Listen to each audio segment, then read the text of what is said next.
Bonsoir Stéphane, Bonsoir Pierre-Antoine. bienvenue pour un nouvel épisode de Regard Libre. Donc toujours en confinement et l'actualité malheureusement c'est toujours un peu Morose. le sujet.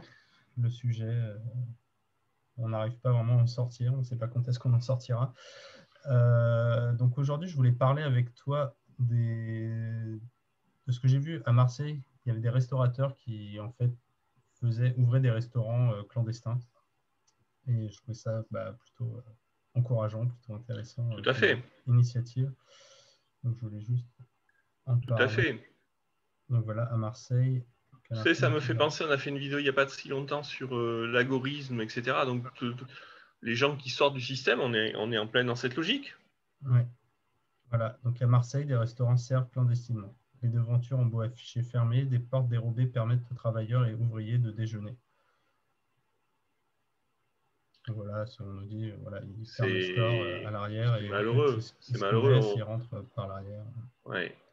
Tu sais, l'image que j'ai qui me flash en tête comme ça quand j'entends ça, tu vois, c'est les images des films qui relatent la période de la guerre, tu sais, où on est en furtif, on se cache, on est en résistance, on fait du marché noir.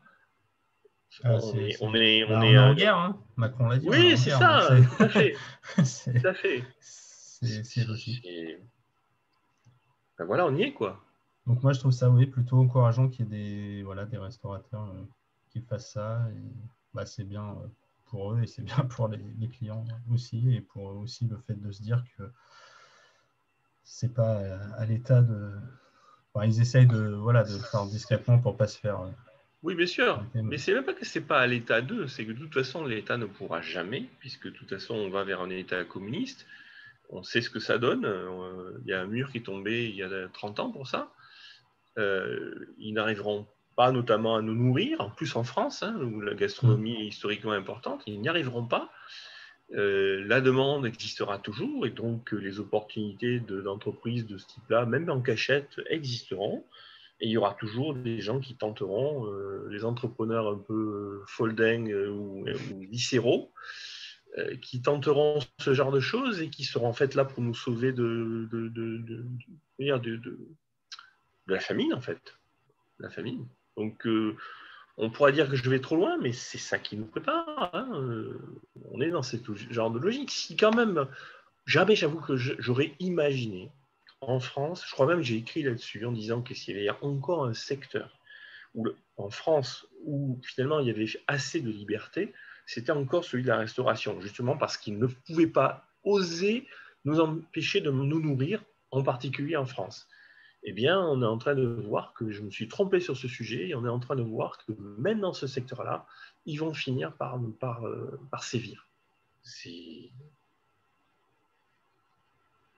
Alors après, je me demande parce que là, ils le font à Marseille. Après, comment trouver justement, comment trouver des endroits... Bon, là, je sors un peu du cas de l'exemple, mais je pense que tu concrètement, sais... si tu veux trouver un resto clandestin, comment on peut faire Je pense que sincèrement, tu te poses une mauvaise question, si tu me permets, parce que en fait, la réponse, on la pratique toi et moi au quotidien quand on fait ces vidéos.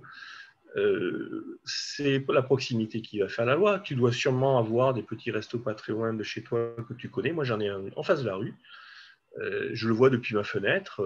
Si je m'aperçois qu'il fait ce genre de choses, j'irai le voir. Sinon, j'irai le voir pour lui suggérer. Et quelqu'un de mon voisinage me parlera d'un autre restaurant qui connaissent un peu plus loin qui fait ce genre de choses. Et puis, il y a tout un tas de moyens de communication aujourd'hui. Donc, je pense que ça viendra du terrain, tout simplement. Ça viendra du terrain. Ouais. Le meilleur moyen... C'est le temps que ça met pour se mettre en place. En fait, c'est vrai que moi, je pensais que, tu vois, ce genre d'initiative serait rapide, mais au final, c'est vrai que ça met vachement de temps en fait à se mettre en place. il faut quand même, tu sais, Non, parce qu'en fait, les gens, tu les connais pas vraiment et les mecs vont se dire, bah ouais, peut-être que c'est un espion ou il va me dénoncer parce que quand tu discutes avec des gens, bien sûr, mais les mecs, ils sont un point. C'est vrai, mais mets-toi à la place du restaurateur. Il fait ça, il est déjà dans une situation de galère. Ouais. Il est déjà à la limite de la faillite. Son risque, si tu veux, il est quand même réduit. Bon. Ouais. Enfin, c'est plutôt le risque existe, mais il est à hauteur d'un autre risque qui est de la même ampleur. Donc, c'est pour ça qu'il se lance dans ce genre d'aventure. Et puis, un entrepreneur, de toute façon, c'est quelqu'un qui prend des risques, de toute façon.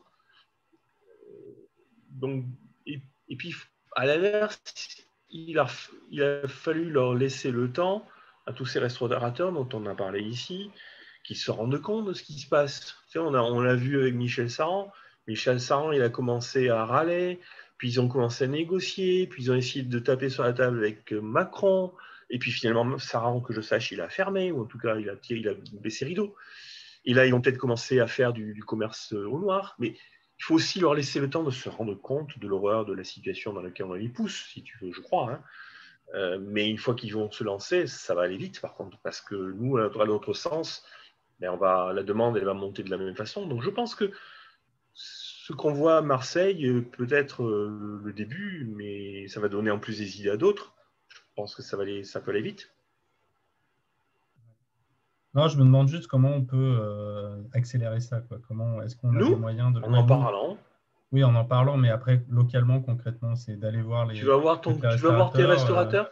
Tu vas voir tes restaurateurs, tu fais le tour de tes restaurateurs, tu leur parles de ce truc. Tu leur dis, voilà, nous, on peut éventuellement céder. On va peut faire le tour du quartier pour en parler, de manière à vous amener des gens. Voilà. Tu sais ce qu'on a déjà évoqué, toi et moi, sur la sécession. C'est collectivement et localement qu'on peut s'organiser. C'est la même chose. Franchement, c'est la même chose. Je crois. Ah bah oui, je pense aussi. Ouais. C'est vrai qu'après, en pratique, c'est pas bon. Dans les villes, on ne se connaît pas vraiment, donc c'est moins, ça paraît moins naturel. C'est vrai, mais c'est peut-être l'occasion. Hein. Oui.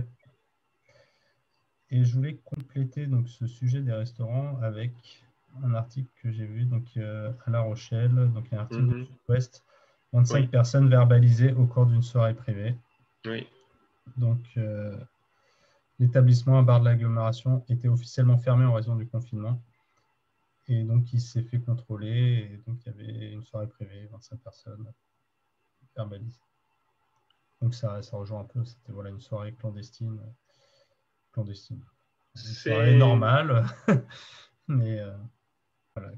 C'est dans Papy fait la résistance que Gérard Jugnot de descendre à la SS dans la cave, si je me trompe pas. C'est ça, c'est français, c'est la police française. C'est la police française, c'est ça. C'est ça.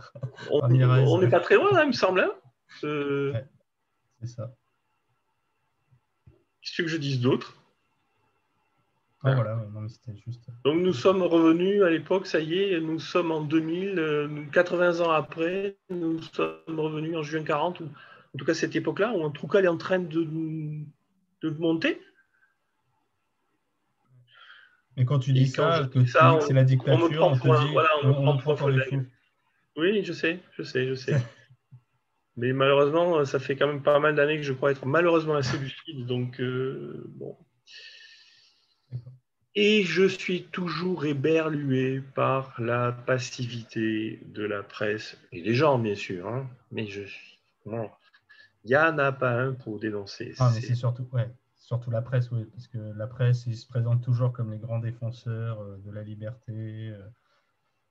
Que dalle. Ils sont contre les puissants, mais rien du tout. En fait, c'est juste des passe-plats. C'est de la façade. C'est de la façade. Je ne sais pas quoi te dire d'autre. Gérard Jugnot. Voilà ce que je pense. Ok, très bien. C'est Monsieur Ramirez, si mes souvenirs sont bons. Ramirez, ouais. C'est ça, ben voilà. Ça sera ma conclusion. Très bien. Merci Stéphane. Je t'en prie.